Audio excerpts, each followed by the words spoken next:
Is your product slightly old and it's starting to get overloaded with features and a little bit messy in the navigation?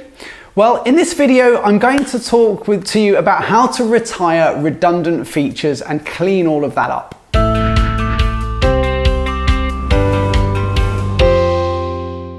So let's take a look at 5 things that can help you to retire redundant features and keep your software neat and tidy. First of all, let's think about this concept called planned obsolescence. This comes from the consumer product space where products are released with an intended life cycle in mind. So this might be 2 to 3 years, even though the product could potentially live much longer than that. And the reason for this is that there might be plans in the future for the product to be upgraded or superseded by a better version.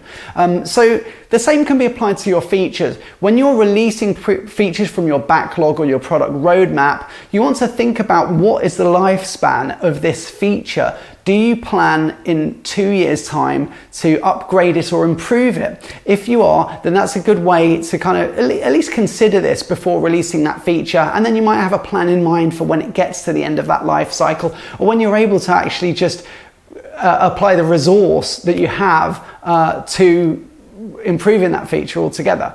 So the second thing you want to do is prepare an email campaign and communicate to your users that, look, we're introducing some better features, some upgraded features here. So look out for this on our roadmap. And in the meantime, these old features that you currently use, well, they're going to be upgraded. That just prepares your users mentally for an improvement in the product, and it kind of frames it as a positive rather than a negative, where you've got users thinking, oh, we like these features, oh, we use them a lot, we don't really want to change. So that's the way to frame the process. The third thing you should do, I should say, is to release training. Release some training about how to use these new features.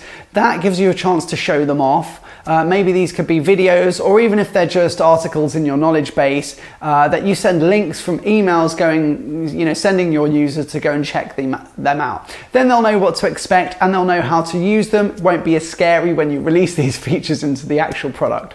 The fourth thing you want to do then is to release another communication notifying your users of when the upgraded features will be rolled out. Okay, so that gives them a deadline. If they haven't started thinking about using them yet, at least they have a deadline now that gives them some impetus, some incentives to start thinking about, okay, I need to migrate from what we're doing with these older features onto the new versions.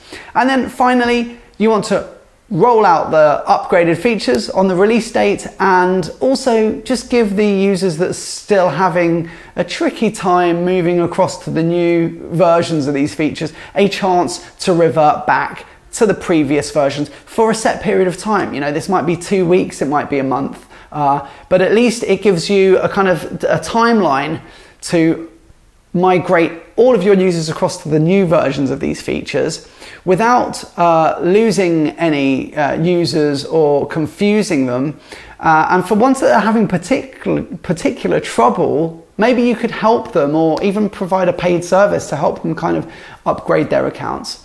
So that's the process. So planned obsolescence, think about an email campaign, release some training, notify users of launch dates, and then roll out the upgrades and provide the option to revert back. So I hope this helps you if you have a particularly messy product and you have tons of features, to think about how to release those features and keep your product clean, tidy, and intuitive. Hope that helps you to improve your product, get more users, and grow. Cheers.